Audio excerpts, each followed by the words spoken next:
मछली। बच्चों, ये कहानी संवेदनापूर्ण कहानी है। बच्चों, इस कहानी के कहानीकार विनोद कुमार शुक्ल हैं, जिनका जन्म 1 जनवरी 1937 ईस्वी को छत्तीसगढ़ के राजनांद गांव में हुआ। कहानी में मछली के माध्यम से मन के भाव को व्यक्त किया गया है। बच्चे अपने पिता के साथ मछली खरीदने बाज़ार जाते हैं।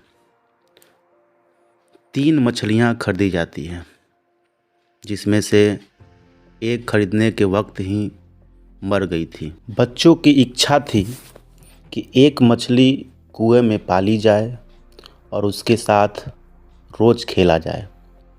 बच्चे मछली को झोले में रखकर गली से दौड़ते हुए लौट रहे थे।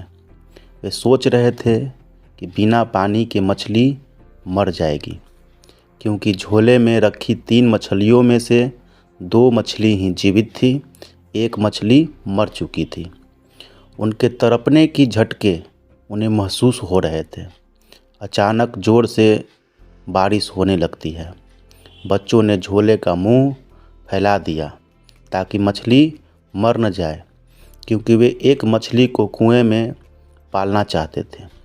दोनों बच्चों में से एक का नाम संतू और दूसरे का नाम नरेंद्र था। दोनों बारिश में पूरी तरह भीग चुके थे। दोनों ने नहान घर में घुसकर अपनी अपनी कमीज के पानी को निचोड़ते हैं। नरेंद्र ने संतू से कहा, हम लोग ऊपर वाली मछली पिताजी से मांग लेंगे और उसे कुएं में डाल देंगे। जब खेलने का मन होगा निकालेंगे और खेलने के बाद उसे फिर उसी में डाल देंगे। माँ ने नरेंद्र को दीदी को बुलाने के लिए कही। नरेंद्र ने दीदी को बुलाना चाहा, पर पता चला कि दीदी सो रही है। माँ मछली के लिए मसाला पीस रही थी। माँ को मसाला पीसते देख नरेंद्र दुखी हो जाता है। मछली आज ही कट जाएगी। संतू भी निराश हो जाता है। नरेंद्र मछली के आंखों में अपनी परछाई को देखना चाहता था, क्योंकि उसकी दीदी कहती थी कि मरी हुई मछली के आंखों में उसकी परछाई दिखाई नहीं पड़ती है। नरेंद्र ने पहले संतू को देखने के लिए कहा। संतू से कोई जवाब नहीं मिलने पर नरेंद्र ने खुद मछली के आँख को नज़दीक लाकर देखा, तो उसके मछली के आँखों में उसकी धुंधली परछाई दिखाई दी, लेकिन वह उसकी परछाई थी कि मछली के आँखों का रंग था। समझ में नहीं आया। नरेंद्र ने दीदी को बुलाकर कहा कि दीदी, आज 3 मछली आई है, शायद एक मर गई है, अभी उसे भंगू काटेगा। पहले तो दीदी कुछ नहीं बोली, फिर कमरे के दरवाजे को बंद कर लेट गई। वह जीवों से बहुत प्रेम करती थी, इसलिए मछली के कटने के बाद को सोचकर खूब रो रही थी। कमरे में सिसकियां लेकर रो रही थी। नरेंद्र के घर में कोई मछली को नहीं खाता था, केवल पिताजी ही खाते थे। उसकी माँ ने सख्ती से मना कर रखा था। घर में मछली काटने का एक पाटा था। वह पाटा ड्रम के पीछे रखा था। उसी पाटा पर मछली को तीर से आड़े वाले चाकू से काटा जाता था।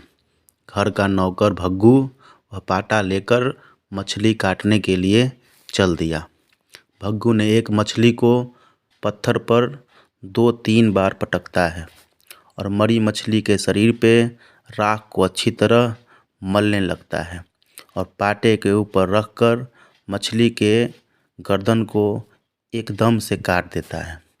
संतू और नरेंद्र मछली का कटना को पीछे खंभे के पास खड़े होकर देख रहे थे। तभी न जाने क्यों संतू देखते ही देखते एक मछली को उठाकर बाहर की तरफ तेजी से भागा। भंगू भी मछली काटने को छोड़कर संतू के पीछे भागा। नरेंद्र वहीं खड़ा था। वहीं पर राख में लिपटा मछली पाटे पर पड़ी थी।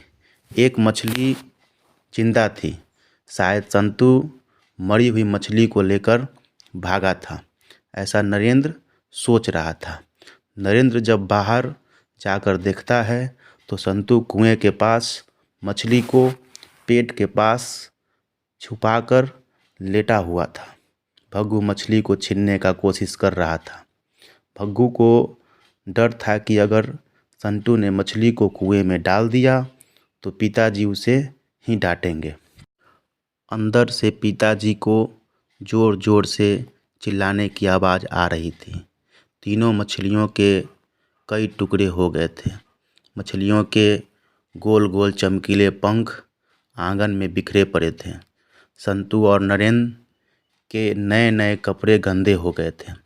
भग्गू जैसे ही घर से बाहर जा रहा था तो पिताजी चिल्लाकर कहें, अगर नरेंद्र और संतू मिले तो दोनों के टांगे तोड़ देना, जो होगा मैं भुगत लूँगा। भग्गू चुपचाप सर हिलाकर चला जाता है।